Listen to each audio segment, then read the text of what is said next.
Welcome, disc golf fans, to the 11th annual South Florida Open, hosted by Tri-Fly Disc Golf and sponsored by Dynamic Discs. This is very exciting. We actually moved about an hour north from our previous courses, and we're out there in Delray Beach at Commons Park, a beautiful park course. There's two courses here, and then we have a lot of water to deal with, some nice open shots. Very exciting. My name is Chris German. We have Derek Skoll bringing you the action once more. How you doing, bud? What is up, everybody? Really excited to see some of these friendly faces, all of which have shown themselves on our coverage before. So here is the top 10 to watch as we start round one here. Yeah, I always love this event. We always see a lot of the familiar faces down here, and it's just so exciting. And it's cool to be at a new course this year. So, yeah, starting with a par 3, 369 foot, really just kind of like a guarded green here from all these palms, but pretty straightforward shot. But as you can see here in the flags in front of Double G, the wind is going.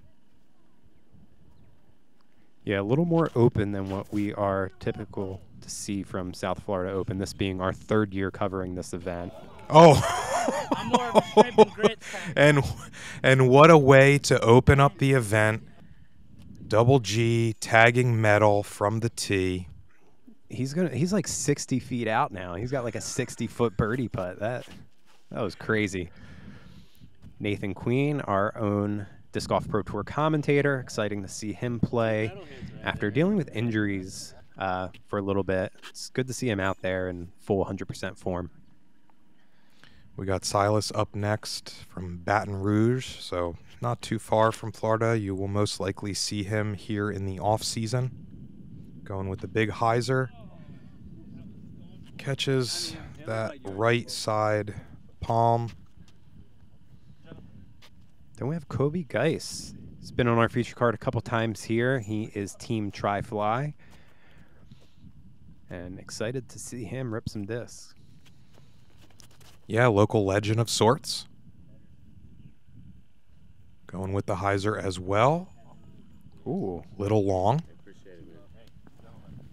Yeah, this course, there's a lot of guardian trees that come into play. So depending on where you land on the green, sometimes you might not have a good look for a putt. So distance and speed control, very important, as well as your ankles. Really good bid from Coby there.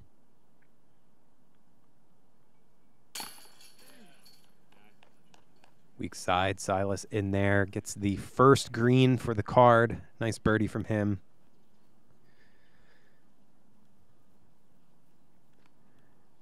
And Nathan within tap range here, getting his birdie. So 50-50 split here on hole one.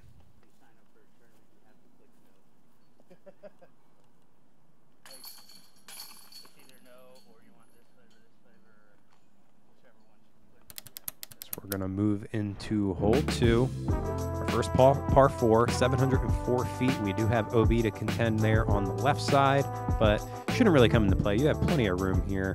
And then you have the path on the right, OB. Your first shot, you just want to keep it nice and straight. And then the second shot here, we have some guardian trees to the right to deal with. And then again, the wind blowing just makes it a little tricky.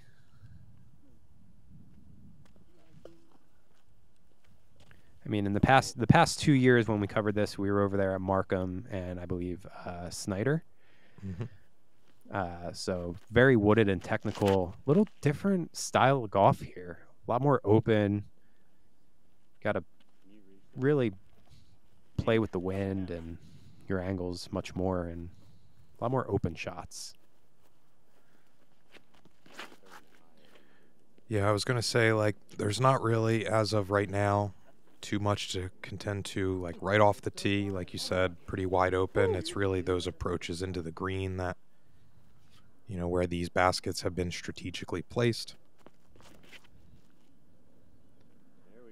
And everyone, for the most part, just kind of dialing it in right up the gut. A little more normal distance, you know.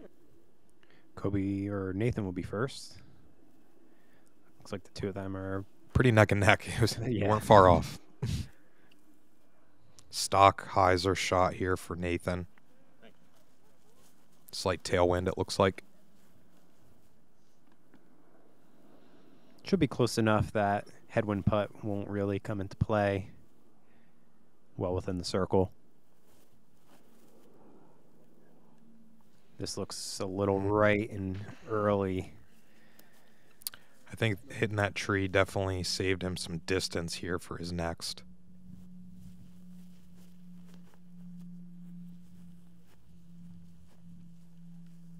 Silas effortlessly hitting the circle. Double G Garrett with a sidearm. So far down on his first shot. Just a little pitch up.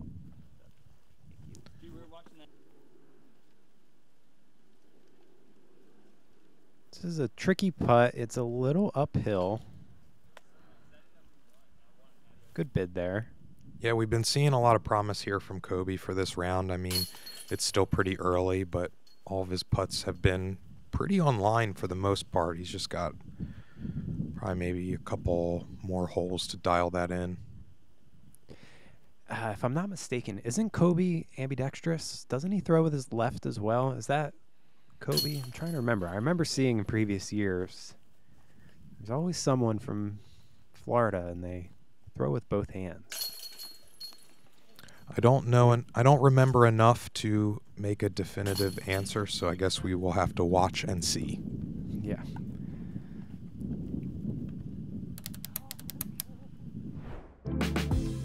Hole 3 back in at a par 3, 359 feet. It looks like it's slightly downhill here towards the green. A lot more trees to contend with. A lot more coverage there, so much more ceiling to protect it.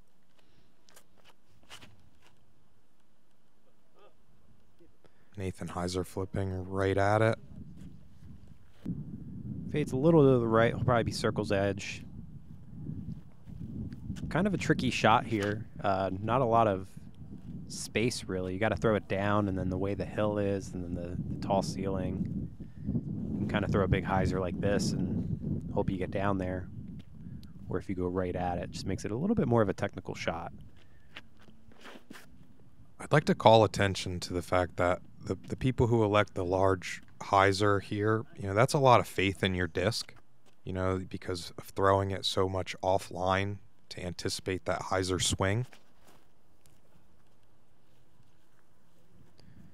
This should drop down pretty good. It's looking...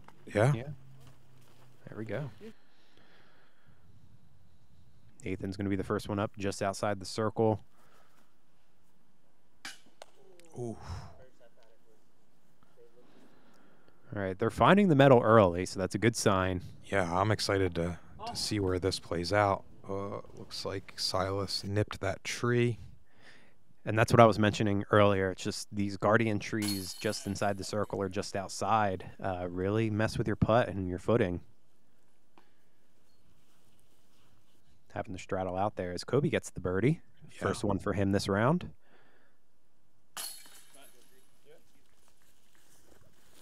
Good putt from G as well.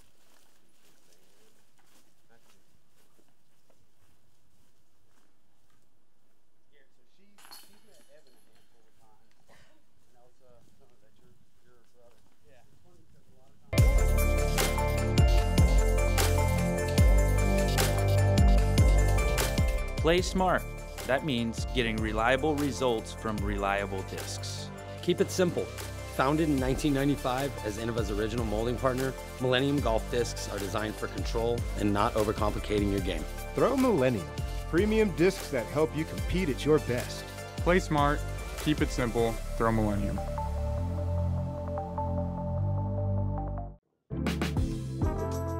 All right, hole 4, 375-foot par 3. This one we have a low ceiling, nice and straight. This one's nice. You got to keep it low and throw it straight.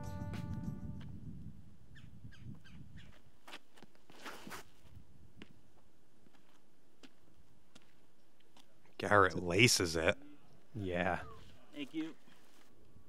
Great shot. Puts it right in the bullseye. I'd say this sets up a little better for the righty, so you don't have that branch there on the left there at the end of the flight. Coby turns his over just slightly, hitting that tree. We'll see how Nathan attacks. See if he goes right and has a drift left, and that's looking like what he was trying to do. Yep. Yeah, up and over that left branch there would be what I would expect the intended for him.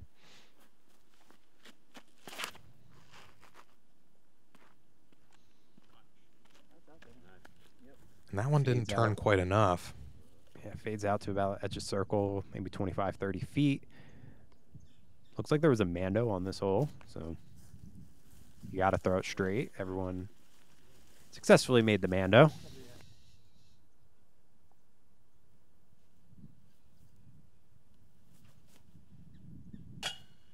Oh, man.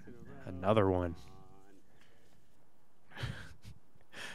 Nathan a little disappointed there, as he should be, tagging metal on those jumpers. Silas knew right out of the hand. Little left. Good par save for Coby.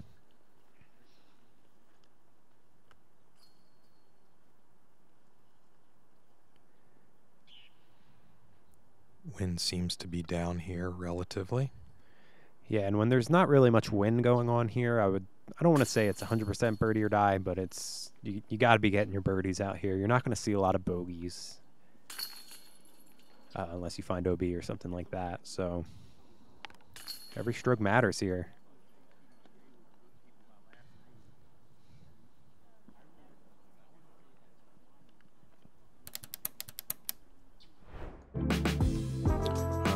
Hole 5, 350 par 3. Just another stock shot there with a cluster of trees guarding the green. Looks like it is on a mound here, so that bullseye area does have a little more trees than some of the others too. So it adds a little more complexity to it. Big hyzer from G. Drops right in there inside the circle. Good shot from him. It's looking like he's about to rattle off 4 in a row.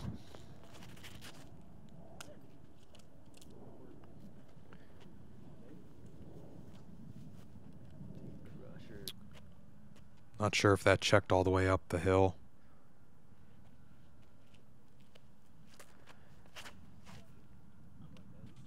More open there on the left side for our lefty. Yeah, and he makes good work of that. Puts it only about 6 to 10 feet away. We can almost guarantee that Silas will be going the big hyzer route. A little short. Yeah. Looks like that tree could come into play. See what his line Great putt.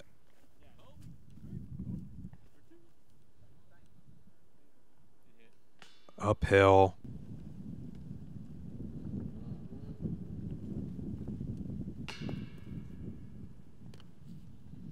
And so far, Silas's putt just seems a little off. He's just not really connecting or hitting the line the way he wants, keeping it a little left, a little low. Yeah, he did have some disadvantage. Uphill putt with a headwind. Naturally want to keep it low. Nathan trying to keep pace with Garrett.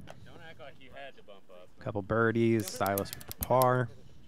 That's going to bring us into hole 6, 330-foot par 3. Another big open hyzer shot for these guys. It's all about speed control here. Little mound that the basket's pitched up on. So as long as you can land it right on top of that mound, should be a stress-free birdie. If you go about circle's edge anyway, you're going to have an uphill putt. See if that's tricky for G.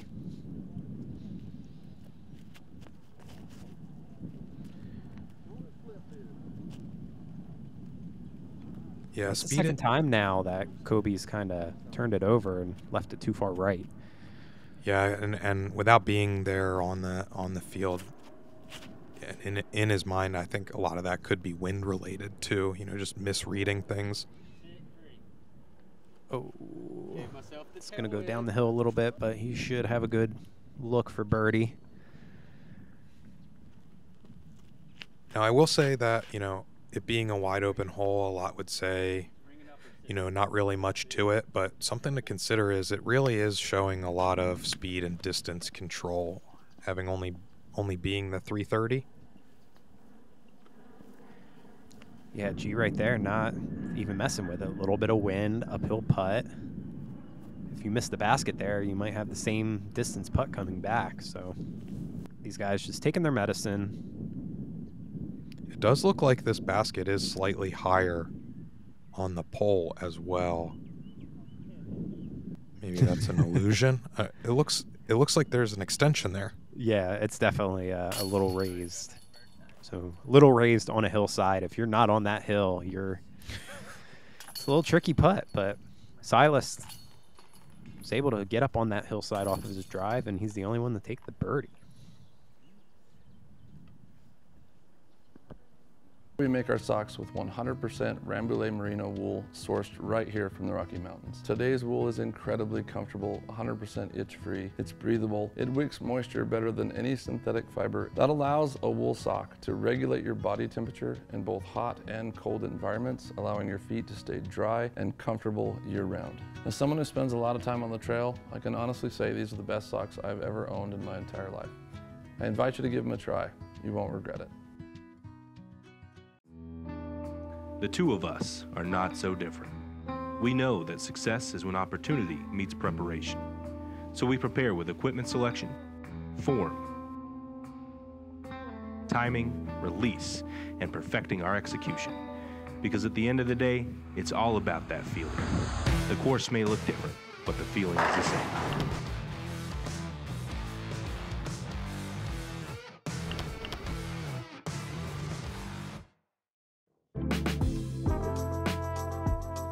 All right, hole 7, got another one just wide open here, slightly on the edge of this hill. Not really much to deal with except only being 315 feet and you go long. I would assume the cart path is OB. And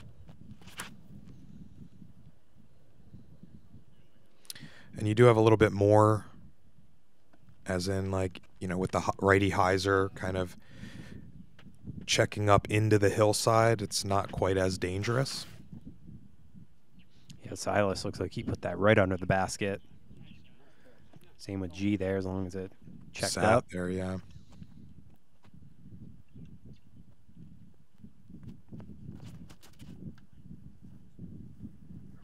And I do just want to give a big shout out just like the South Florida courses.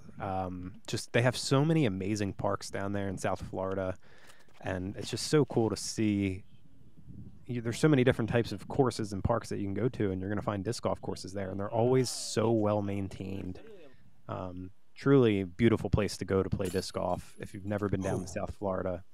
Nathan. There's just so much good golf down here with all the courses down there, Fort Lauderdale. I love every year coming down to South Florida and being in warm weather and just beautiful parks. Another weak side low from Silas.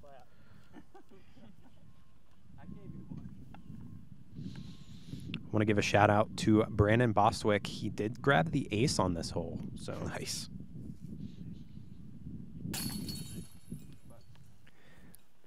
With these shorter par threes here, I mean, you got to know some of these people are running these aces. We saw G hit the basket on the first one, so it's good to know some people were able to find the ace here this tournament.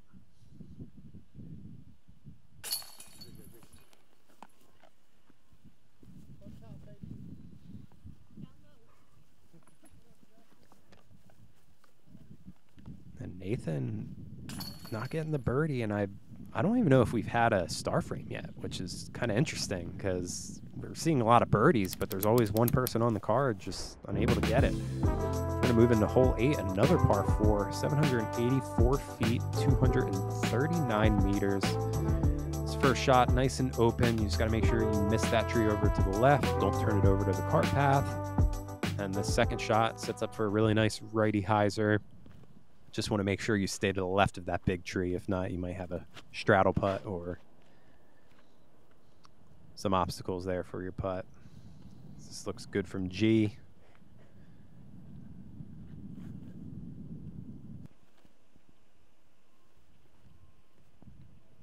Looks like Silas is going a little extra with his run up here. Trying to flex one out as much as he can. Yeah, he's going full distance. Probably a little closer to the right than he probably wanted, but nonetheless. It's like that's circle 2 away from that other person's bag. Yeah.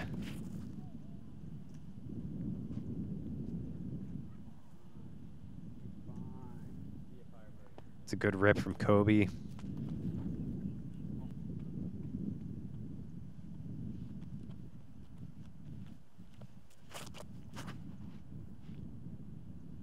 Nathan goes more with just a hyzer.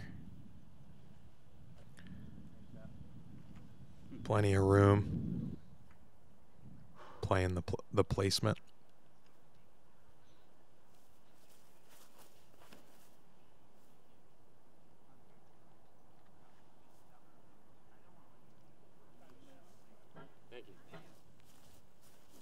Inside the circle there for Nathan. That's all you got to do. Just 2 stock shots.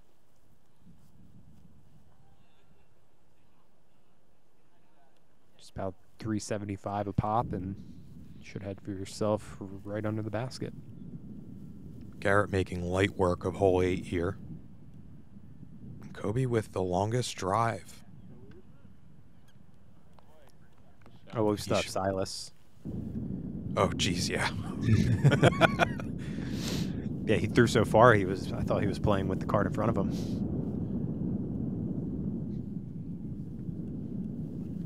Kind of left that a little short and left as well. Goes from being the farthest out to the first one putting. Oof. That was about as offline as you could get.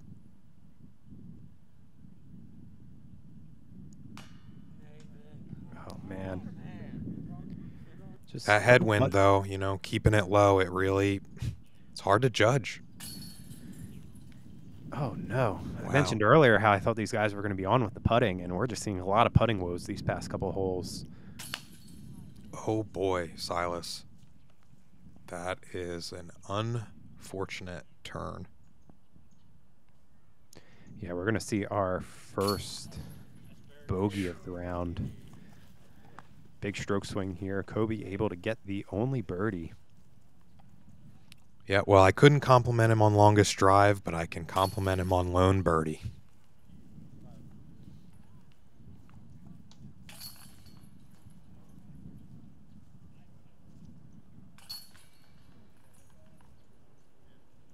Not a hole that these guys want to remember.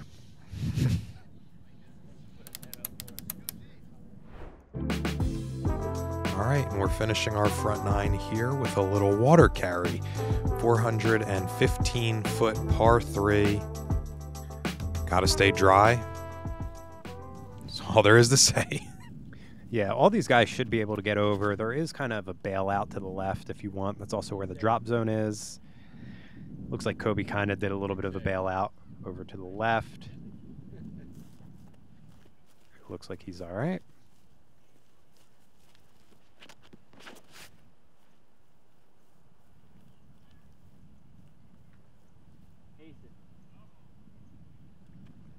Oh, wow. Stopped up in the sand on the green, but excellent shot. See how Nathan attacks this. Just kind of flipped up on him a little and drifted a little left. A little short and left. Probably not what he wanted, but he does keep it dry.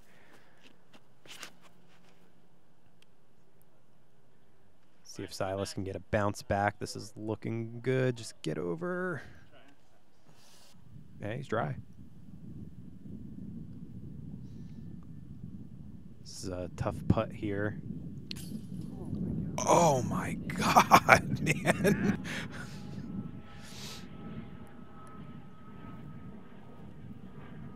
Nathan's circle 2 averages should be much higher. He's tagged metal on almost all of them. Well, Silas was close to that water.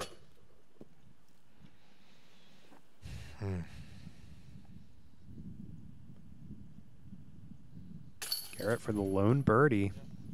He's going to grab it, and he's got himself a little bit of a cushion against the rest of the card. 6 down through 9. Feels like a birdie race here. A lot of scoreable holes. Just need to clean up some of the putting here.